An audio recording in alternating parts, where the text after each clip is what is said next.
بسم اللہ الرحمن الرحیم۔ السلام علیکم معزز سامعین۔ انا للہ و انا الیہ راجعون کا جملہ، اس کی خصوصیت جو ہے آپ کے ساتھ شیئر کروں گی، اور اس کے جتنے بھی فضائل ہیں کوشش کروں گی کہ وہ آپ کے ساتھ شیئر کر سکوں۔ ویڈیو شروع کرنے سے پہلے چھوٹی سی ریکویسٹ ہے کہ چینل کو ضرور سبسکرائب کر کے جائیے گا، تاکہ میری آنے والی ساری ویڈیوز جو ہیں اس کا آپ تک پہنچ سکیں گی۔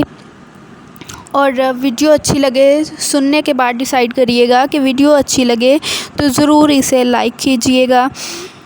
چلتے ہیں آج کی ویڈیو کی طرف، جو کہ آج کا میرا ٹاپک ہے جملہ انا للہ و انا الیہ راجعون۔ اس کی خصوصیات اور اس کے فضائل جو ہے آپ کے ساتھ شیئر کر رہی ہوں۔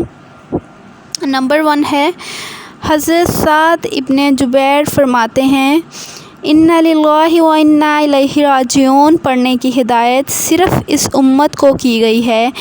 اس نعمت سے پہلی امتیں محروم تھیں۔ دیکھیے، حضرت یعقوب علیہ السلام بھی ایسے موقع پر یا اسف علی یوسف کہتے ہیں۔ آپ کی آنکھیں جاتی رہی تھیں، غم نے آپ کو نابینا کر دیا تھا اور زبان خاموش تھی۔ مخلوق میں سے کسی سے شکایت و شکوہ نہیں کرتے تھے، غمگین رہا کرتے تھے۔ دوسرا جو ہے اس کا میں آپ کے ساتھ شیئر کروں، ایک مرتبہ جناب رسول صلی اللہ علیہ وآلہ وسلم کے نال مبارک کا تسمہ ٹوٹ گیا۔ آپ نے پڑھا انا للہ و انا الیہ راجعون۔ صحابہ کرام نے عرض کیا، یا رسول اللہ صلی اللہ علیہ وآلہ وسلم، یہ بھی مصیبت ہے؟ حضور اکرم صلی اللہ علیہ وآلہ وسلم نے فرمایا کہ مومن کو جو امر ناگوار پہنچتا ہے وہی مصیبت ہے۔ اس حدیث کو طبرانی نے ابو امامہ سے روایت کیا ہے۔ تیسرا جو ہے وہ میں آپ کے ساتھ شیئر کروں گی کہ حضرت ابو ہریرہ رضی اللہ تعالی عنہ سے مروی ہے کہ رسول اکرم صلی اللہ علیہ وآلہ وسلم نے فرمایا کہ جب تم میں سے کسی کی جوتی کا تسمہ ٹوٹ جایا کرے تو انا للہ و انا الیہ راجعون پڑھا کرو، کیونکہ یہ بھی مصیبت ہے۔ یہ جو میں نے آپ کے ساتھ ابھی بیان کیا ہے، یہ تفسیر مظہری میں ہے، جلد نمبر 1 صفحہ نمبر 266 میں۔ یہ پوائنٹس کی صورت میں آپ کے ساتھ شیئر کر رہی ہوں، تاکہ ہر پوائنٹ الگ الگ ہے کہ کن کن موقعوں پر یہ پڑھا گیا تھا انا للہ و انا الیہ راجعون۔ شاید کچھ لوگوں کی سمجھ میں ہو کہ صرف جو فوتگی وغیرہ ہو جاتی ہے تو صرف تبھی پڑھا جاتا ہے انا للہ و انا الیہ راجعون۔ تو جو چوتھی ہے وہ آپ کے ساتھ شیئر کروں گی۔ حضرت ابن عباس سے روایت ہے کہ رسول اکرم صلی اللہ علیہ وآلہ وسلم نے ارشاد فرمایا ہے کہ جس نے مصیبت کے وقت انا للہ و انا الیہ راجعون پڑھا، اللہ تعالیٰ اس کی مصیبت کی تلافی فرما دیں گے اور اس کی آخرت اچھی کر دیں گے، اور اسے ضائع شدہ چیز کے بدلے اچھی چیز عطا فرمائیں گے۔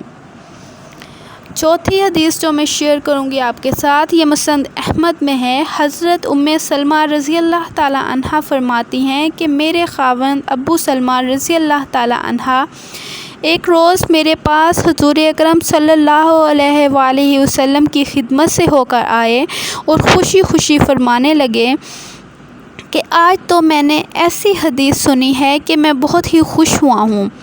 وہ حدیث یہ ہے کہ جس کسی مسلمان کو کوئی تکلیف پہنچے اور وہ کہے اللہم اجرنی فی مصیبتی واخلف لی خیرا منہا، یعنی خدایا مجھے اس مصیبت میں اجر دے اور مجھے اس سے بہتر بدلہ عطا فرما، تو اللہ تعالیٰ اسے اجر اور بدلہ ضرور ہی دیتا ہے۔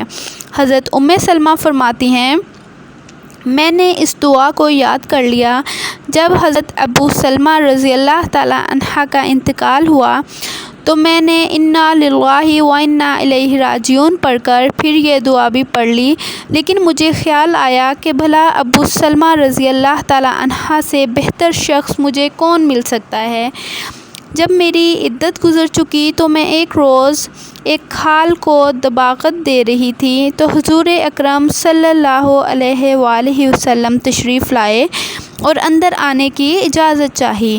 میں نے اپنے ہاتھ دھو ڈالے، کھال رکھ دی اور حضور اکرم صلی اللہ علیہ وآلہ وسلم سے اندر آنے کی درخواست کی۔ آپ صلی اللہ علیہ وآلہ وسلم ایک گدی پر بٹھا دیے گئے۔ آپ صلی اللہ علیہ وآلہ وسلم نے مجھ سے اپنا نکاح کرنے کی خواہش ظاہر کی۔ میں نے کہا، حضور اکرم صلی اللہ علیہ وآلہ وسلم، یہ تو میری خوش قسمتی کی بات ہے، لیکن اول تو میں بڑی باغیرت عورت ہوں، ایسا نہ ہو کہ حضور اکرم صلی اللہ علیہ وآلہ وسلم کی طبیعت کے خلاف کوئی بات مجھ سے سرزد ہو جائے اور خدا کے یہاں عذاب ہو، اور دوسرا یہ کہ میں عمر رسیدہ ہوں، تیسرا بال بچوں والی ہوں۔ آپ صلی اللہ علیہ وآلہ وسلم نے فرمایا، سنو، ایسی بے جا غیرت اللہ تعالیٰ دور کر دے گا۔ عمر میں بھی کچھ چھوٹی عمر کا نہیں، اور تمہارے بال بچے میرے ہی بال بچے ہیں۔ میں نے یہ سن کر کہا، پھر حضور اکرم صلی اللہ علیہ وآلہ وسلم، مجھے کوئی عذر نہیں۔ چنانچہ میرا نکاح اللہ کے نبی صلی اللہ علیہ وآلہ وسلم سے ہو گیا، اور مجھے اللہ تعالیٰ نے اس دعا کی برکت سے میرے میاں سے بہتر ہی بہتر، یعنی اپنا رسول صلی اللہ علیہ وآلہ وسلم عطا فرمایا۔ فالحمدللہ۔ اگلی حدیث جو میں بیان کروں گی انا للہ و انا الیہ راجعون کے متعلق، مسند احمد میں ہے کہ حضرت علی رضی اللہ تعالیٰ عنہ سے مروی ہے کہ رسول اکرم صلی اللہ علیہ وآلہ وسلم نے فرمایا، جب کسی مسلمان کو کوئی رنج و مصیبت پہنچے تو اس پر گو زیادہ وقت گزر جائے، پھر اسے یاد آئے اور وہ انا للہ و انا الیہ راجعون پڑھ لے تو مصیبت پر صبر کے وقت جو اجر ملا تھا وہی اب بھی ملے گا۔ اگلی حدیث جو میں شیئر کر رہی ہوں آپ کے ساتھ وہ ابن ماجہ میں ہے کہ حضرت ابو سنان رضی اللہ تعالیٰ عنہ فرماتے ہیں، میں نے اپنے ایک بچے کو دفن کیا، ابھی میں اس کی قبر سے نکلا ہی تھا کہ ابو طلحہ خولانی نے میرا ہاتھ پکڑ کر مجھے نکالا اور کہا، سنو، میں تمہیں خوشخبری سناؤں۔ رسول اکرم صلی اللہ علیہ وآلہ وسلم نے فرمایا ہے کہ اللہ تعالیٰ ملک الموت سے دریافت فرماتا ہے کہ تو نے میرے بندے کی آنکھوں کی ٹھنڈک اور اس کا کلیجے کا ٹکڑا چھین لیا۔ بتلا اس نے کیا کہا؟ ملک الموت کہتے ہیں، خدایا تیری تعریف کی اور انا للہ و انا الیہ راجعون پڑھا۔ اللہ تعالیٰ فرماتا ہے کہ اس کے لیے جنت میں ایک گھر بناؤ اور اس کا نام بیت الحمد رکھو۔ تفسیر ابن کثیر جلد نمبر 1 صفحہ نمبر 228 کی تفسیر ہے یہ جو میں نے آپ کے ساتھ شیئر کی تھی۔ پسند آئی ہو ویڈیو تو ویڈیو کو ضرور لائک کر دیا کریں اور آگے بھی صدقہ کی نیت سے شیئر کیا کریں۔